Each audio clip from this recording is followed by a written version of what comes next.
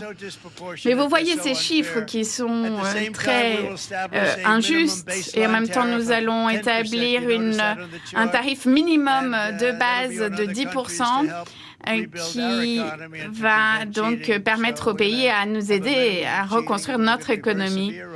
Et nous allons être très sévères avec ceux qui essaient de tricher et nous allons être très avoir beaucoup d'attention sur ce qu'il se passe au point d'entrée des marchandises. Parce que beaucoup de mauvaises choses se passent lorsque les marchandises arrivent et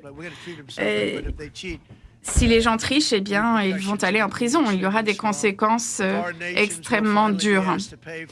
Les pays étrangers vont enfin devoir payer pour avoir le privilège d'accéder au plus grand marché du monde, le nôtre. Nous avions un pays incroyable il y a 4 ans en termes d'économie. Nous étions dans une très bonne voie et personne ne pouvait nous rattraper malheureusement. Et les dégâts qui ont été faits durant ces 4 années de Biden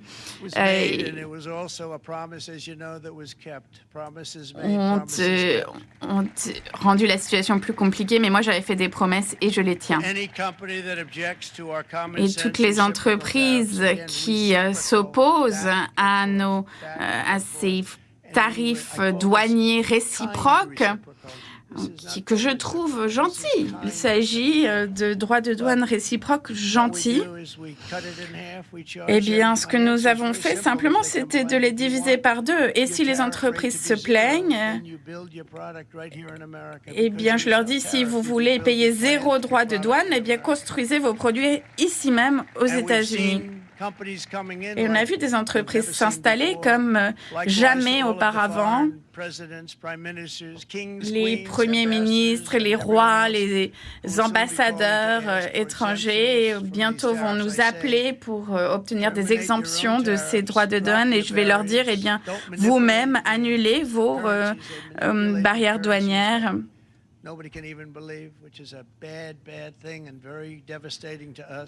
And start buying tens of billions of dollars of American goods, tariffs, give our country protection against those that would do us economic harm. Protéger notre pays de ceux qui veulent nous faire du mal économiquement.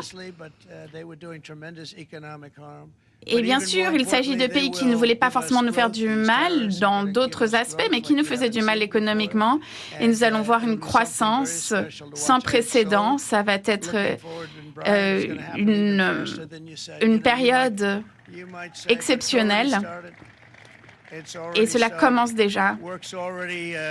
Le travail a déjà commencé partout dans le pays, dans des usines.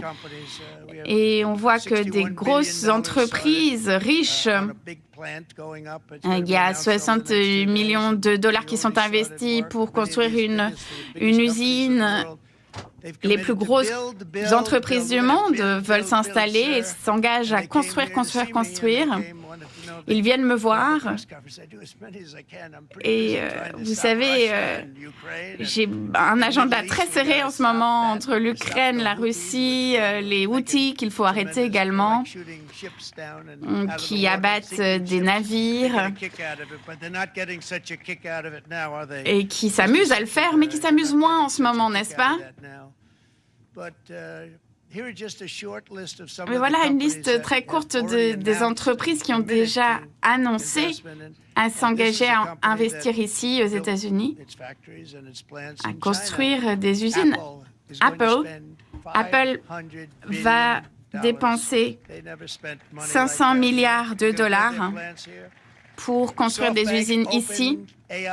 OpenAI et Oracle, des grandes entreprises qui vont investir 500 milliards presque immédiatement et d'autres entreprises qui vont investir des centaines de millions de dollars Les plus grosses entreprises du monde qui fabriquent des puces en Taïwan, sans investissement de notre part, va investir 200 millions et ils ne voulaient pas payer de droits de douane et c'est la raison principale pour laquelle ils le font.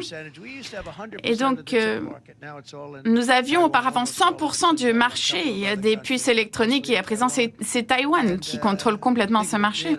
Donc, réfléchissez à cela. Nous avions 100% du marché et nous l'avons perdu parce que les gens dans cette maison blanche n'ont pas fait leur travail. Johnson & Johnson, grosse entreprise, 55 millions. Lilly, Meta, pareil, 500 millions de dollars. CMA, CGM, 20 millions, Merck, Stellantis, General Motors, Honda, Nissan, Hyundai. Toutes ces entreprises sont en train d'investir des millions de dollars. Et cela n'est jamais arrivé. Et ça, c'est simplement après deux mois et demi. Tout est arrivé très rapidement. Parce que nous avons fait ce que tout le monde voulait que l'on fasse. Et aujourd'hui, j'ai parlé avec Lee Iacocca du secteur automobile. Et il m'a dit, c'est difficile de trouver les gens qui peuvent travailler là-dedans. Et lorsqu'on lui a demandé son avis, il a dit « Je suis soulagé de voir qu'enfin quelqu'un est en train de faire ce que les entreprises automobiles attendent depuis si longtemps. Que quelqu'un ait le courage enfin de faire ce qu'il faut être fait. Eh bien, cela va transformer notre nation en entier, non seulement dans le secteur automobile, mais dans tous les autres secteurs. » Et il l'a dit de manière très éloquente aujourd'hui. Je vais essayer de l'enregistrer ou de retrouver l'enregistrement de cet entretien pour que vous puissiez l'écouter, que tous les travailleurs d'usine puissent l'écouter, syndiqués ou non. Mais jusqu'à présent, je crois que 6 000 milliards de dollars d'investissement vont entrer dans ce pays. 6 000 milliards de dollars d'ici la fin de l'année. Imaginez ce que cela représente, 6 000 milliards de dollars. Vous n'auriez pas reçu ni même une partie infime de cette somme sous le système précédent. Donc c'est vraiment un changement formidable pour tout le monde. Il n'y aura jamais eu une transformation telle que celle qui est en train de prendre place ici aux États-Unis aujourd'hui.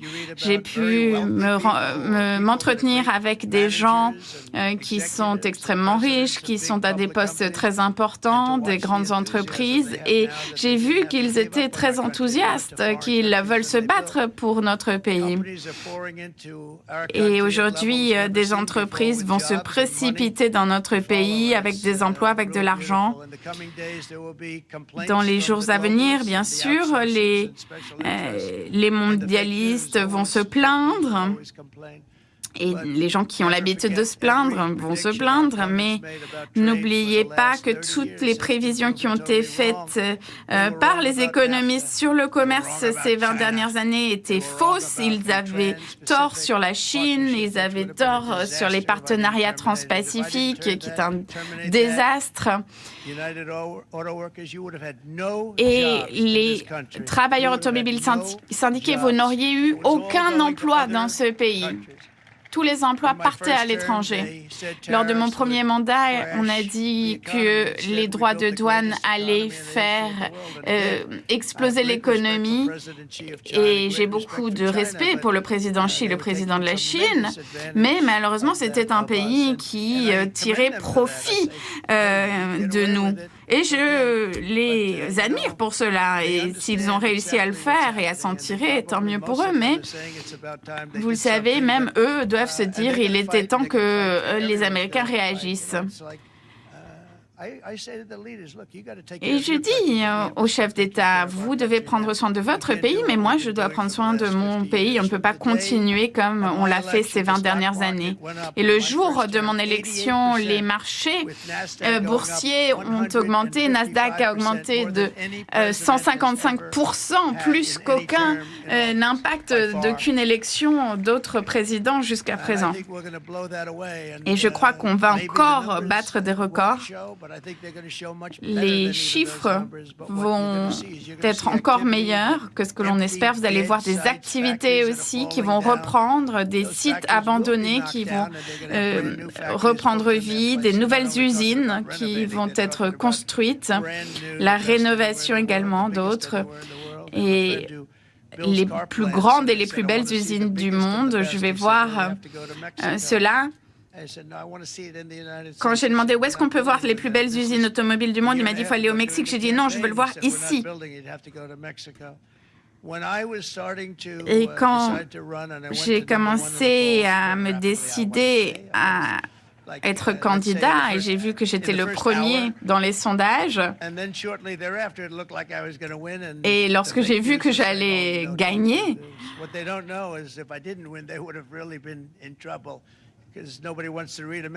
et d'ailleurs, les faux médias disaient que je n'allais pas gagner, mais ce qu'ils ne savent pas, c'est que si je n'avais pas gagné, ils auraient été vraiment dans l'ennui, puisque personne ne les lit de toute manière.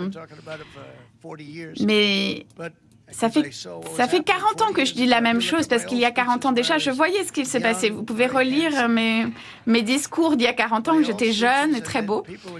Et dans mes anciens discours à la télé, je parlais du fait qu'on se faisait avoir dans ce pays. Et que rien ne change finalement. C'est pour cela que c'est un vrai honneur aujourd'hui de enfin pouvoir agir. La Chine, par exemple, des centaines de milliards de dollars ont renfloué les caisses des États-Unis de la part de la Chine pendant mon mandat, alors qu'on avait récupéré $0 par le passé de la Chine. Alors que Biden, bon, il avait une relation spéciale avec la Chine. Mais les chiffres étaient si impressionnants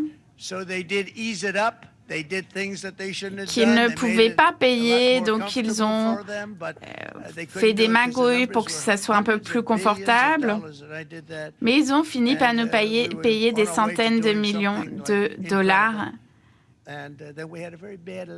Et ensuite, il y a eu une mauvaise élection, avec de mauvaises choses qui sont arrivées. Et quand je me suis présentée à nouveau, j'ai dit il faut qu'on gagne avec tellement d'avance qu'ils ne puissent même pas voler l'élection. Et c'est ce qu'on a fait. Et je suis heureux de voir les amis ici qui sont là pour célébrer ce que l'on fait.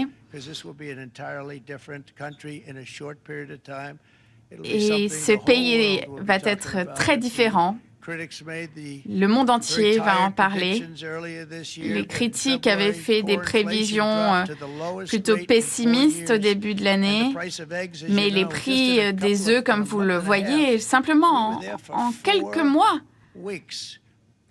cela faisait seulement 4 semaines que nous étions au pouvoir et les œufs ont baissé.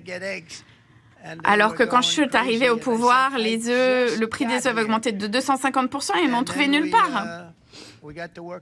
Alors on a travaillé sur les œufs, on a travaillé sur tout ça. Et notre secrétaire d'Agriculture a fait un travail incroyable. Comme je l'ai dit, le prix des œufs a baissé de 59% et continue de baisser. Et on nous avait dit pour Pâques, s'il vous plaît, n'utilisez pas des vrais œufs, utilisez des œufs en plastique. Et j'ai dit non, on ne peut pas faire ça. Et on a réussi à faire un excellent travail dans ce domaine. Et on parle de faire les courses. Le panier de la ménagère, c'est peut-être un terme un petit peu galvaudé, mais je trouve que c'est magnifique. Et dans ma campagne, j'en ai beaucoup parlé. J'ai parlé du prix des courses, du prix de l'énergie qui a baissé également. Et aujourd'hui, on commence à retrouver du pouvoir d'achat, à vivre de nouveau. De 10 000 nouveaux emplois du secteur industriel ont été créés et ça, c'est arrivé en quelques mois. Et pas d'inflation non plus durant mon mandat. Pas d'inflation pendant 4 ans pratiquement de mon mandat. Et dès qu'on a fait la transition vers Sleepy Joe, on est passé à une inflation non existante à la plus haute inflation de l'histoire de notre pays. À cause des prix de l'énergie, de mauvaises dépenses, de mauvaises politiques, comme par exemple de permettre à des millions et des millions de personnes d'entrer dans notre pays par les frontières. C'est vraiment triste et je vois Christy, ici, notre secrétaire de l'Intérieur, Christine Hope et Tom Homan. Ce sont des gens qui font un travail formidable. On a eu des problèmes avec les juges qui ne veulent pas que les membres des gangs de MS-13 ou de Tren de Aragua ne soient pas renvoyés, alors que ce sont des gens terribles. Et on a des juges qui sont des gauchistes radicaux qui ne veulent pas que ces gens partent, ils veulent même les ramener. Donc, nos secrétaires de sécurité intérieure ont fait un travail incroyable. On peut les remercier. Et à présent, nous avons une frontière qui est la meilleure frontière qu'on ait jamais eue, meilleure qu'elle n'était lors de mon premier mandat. Alors qu'on s'était vraiment spécialisé et qu'on a fait un excellent travail. Et à l'époque, on avait déjà battu des records de la frontière la plus sécurisée. Et à présent, on a fait encore mieux. Et nous voulons d'ailleurs que les gens viennent dans notre pays, mais nous voulons qu'ils viennent légalement. Il nous faut plus de monde, il nous faut des gens qui travaillent dans ces usines, qui aident les travailleurs, et syndiqués ou non. Il nous faut également des travailleurs dans le secteur de l'agriculture, mais nous voulons que ces gens arrivent de façon régulière. Nous ne voulons pas que les gens arrivent illégalement. Et puis, nous allons à présent appliquer des coupures d'impôts, des crédits d'impôts, mais nous n'allons pas effacer le Medicare ou la sécurité sociale, comme les démocrates l'ont dit. Ces démocrates qui sont prêts à laisser le pays s'effondrer. Et j'ai aujourd'hui le plus haut taux de satisfaction. Et j'apprécie qu'ils s'en rendent compte. Mais Mike Johnson et le leader de la majorité, Mike Johnson, travaille pour que le plan que j'aimerais appeler One Big Beautiful Bill, c'est-à-dire un projet de loi unique et magnifique qui touche au secteur automobile. Nous demandons des réductions dans les crédits qui peuvent être accordés pour acheter une voiture. Mais si vous achetez une voiture fabriquée aux États-Unis, eh bien, vous obtiendrez un crédit d'impôt. Et ça va être une action très importante qui va être très fructueuse. C'est une initiative historique. Et quelqu'un m'a dit, mais ça a l'air d'être une idée tellement excellente. Comment ça se fait que ce n'est pas arrivé avant? Je suis contente que ce ne soit pas arrivé avant, parce que maintenant, je peux dire, c'est mon idée. Mais cela va nous approcher de l'extension de la dette, cette loi qui doit être qui doit passer au Sénat. Et je sais que Mike, vous allez arriver à faire passer cette décision. John et Mike travaillent ensemble pour que ces projets de loi puissent être approuvés avec des coupures de dépenses, de budget, pour faire approuver des budgets concernant la frontière et la sécurité. Et simplement un projet de loi qui va pouvoir sécuriser notre pays pendant des années à venir. Et j'ai dit, il faut le faire. Et certains disent qu'il faut faire des amendements parce qu'ils n'obtiennent pas exactement ce qu'ils voulaient. Mais si nous arrivons à faire passer cette loi, ça va être la loi la plus incroyable de l'histoire de notre pays. Et les sénateurs, les députés, et certains sont présents ici, vont être très fiers d'avoir participé à faire passer cette loi. Nous allons également baisser les dépenses pour ramener le budget à la taille qu'il devait avoir. Regardez tous nos sénateurs ici. C'est un beau groupe de personnes, mais je ne vais plus les aimer autant s'ils n'arrivent pas à faire passer cette loi. Merci beaucoup, merci, je vous apprécie beaucoup. Et le Sénat a mon soutien, évidemment. Nous avançons en harmonie. Et Mike, vous aurez mon soutien. Tous les députés républicains également. Il faut rester unis. On ne peut pas être séparés. Il faut faire le travail, faire tout ce que nous pouvons pour prendre soin du peuple américain. C'est la seule chose qui compte. Prendre soin des Américains d'abord. Il faut faire passer cette loi le plus vite possible. Et à partir de maintenant, nous n'allons plus laisser personne nous dire